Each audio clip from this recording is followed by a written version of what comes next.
হে আমার রব, হে আমার একমাত্র আশ্রয়দানকারী, এই অসীম আকাশের নিচে এই ক্ষুদ্র হৃদয় নিয়ে আমি তোমার দরবারে দাঁড়িয়ে আছি।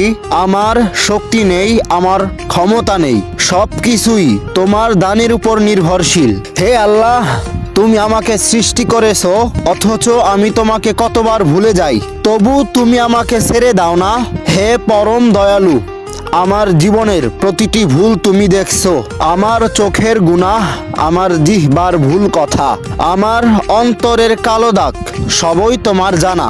তবুও তুমি আমাকে এখনো সময় দিচ্ছ, এখনো ডাকছো এবং বারবার বলছো, হে আমার বান্দা, তুমি আমার রাস্তায় ফিরে আসো।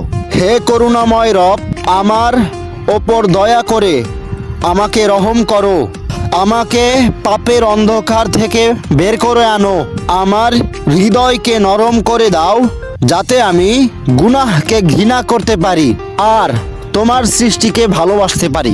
হে আল্লাহ, যখন শয়তান আমাকে ভুল পথে রাখবে তখন আমার মনকে শক্ত করো, যখন নফস আমাকে টেনে নামাবে তুমি আমাকে তুলে ধরো, হারাম যখন সুন্দর হয়ে দেখাবে তখন তুমি আমার চোখ নামিয়ে দাও, আমার অন্তর বাঁচিয়ে রাখো। হে আমার প্রভু, আমি জানি আমি যোগ্য নই, কিন্তু তুমি দয়া করতে যোগ্য।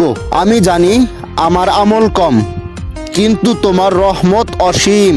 আমার অতীতের সব গুনাহ ক্ষমা করে দাও আর আমার ভবিষ্যৎকে তোমার নূর দিয়ে ভরিয়ে দাও।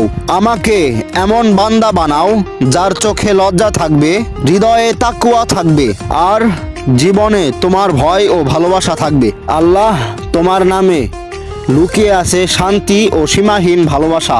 মানুষ যখন ক্লান্ত হয়ে পড়ে, যখন চারদিক অন্ধকার মনে হয়, যখন নিজের ভুলের ভারে বুক ভারী হয়ে যায়, তখন যে নামটি উচ্চারণ করলে চোখ ভিজে আসে, হৃদয় নরম হয়ে যায়, সেই নামটি হলো আল্লাহ। তোমারই নাম আল্লাহ। তুমি আমার রব ও তুমি আমার পালনকর্তা। হে আল্লাহ, তুমি সারা বিশ্ব জগতের রব ও সারা বিশ্ব জগতের পালনকর্তা।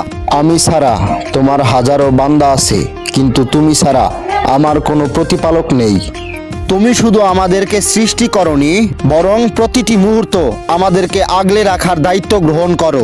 আমরা যখন ঘুমিয়ে থাকি তুমি তখনও আমাদেরকে রক্ষা করো, আমরা যখন ভুল পথে হাঁটি তুমি তখনও দরজা বন্ধ করো না, তোমার রহমতের দরজা। তুমি তখনও বলো, হে আমার বান্দা, তুমি আমার রাস্তায় ফিরে আসো। মানুষ দুর্বল, মানুষ আবেগে ভুল করে এবং আমিও আবেগে ভুল করি এবং নিজের নফসের কাছে হার মানি, দুনিয়ার মোহে পড়ে। আল্লাহ, আমি তোমাকে ভুলে যাই, কিন্তু আল্লাহ, তুমি কখনোই আমাকে ভুলে যাও না। আমরা একদম দূরে গেলে তিনি আমাদেরকে এক কদম 10 কদম করে এগিয়ে আসে। আল্লাহর দয়া আমাদের হাজারো গুনার থেকেও শক্তিশালী। হে আমার রব, তোমার দয়া আমাদের হাজারো গুনার থেকেও শক্তিশালী। হে আমার রব, আমাদের অপরাধের থেকেও তোমার ক্ষমা আরো বেশি শক্তিশালী, আরো বেশি বড়। আমাদের লজ্জার থেকেও তোমার ভালোবাসা বড়। আমি অনেক সময় ভাবি, আমি তো অনেক পাপ করেছি, আল্লাহ কি আমাকে ক্ষমা করবেন? কিন্তু এটাই শয়তানের সবথেকে বড় ধোঁকা, কারণ আল্লাহ নিজেই বলেছেন, তোমরা আল্লাহর দয়া থেকে নিরাশ হয়ো না। যে আল্লাহ একজন মায়ের হৃদয়কে সন্তানের জন্য মমতা দেন, তাহলে ভেবে নিও আল্লাহর দয়া সেই মায়ের থেকেও বেশি শক্তিশালী।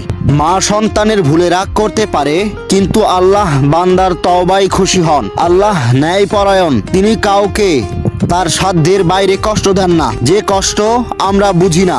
অনেক সময় সেই কষ্টের আড়ালেই লুকিয়ে থাকে রহমত। হয়তোবা সেই কষ্ট আমাদেরকে অহংকার ভেঙে চুরমার করার জন্য আল্লাহ আমাদেরকে দিয়েছেন, আর না হয়তো আমাদেরকে আল্লাহর কাছে ফিরানোর জন্য কষ্ট দিয়েছেন। লাইক, কমেন্ট, সাবস্ক্রাইব করুন।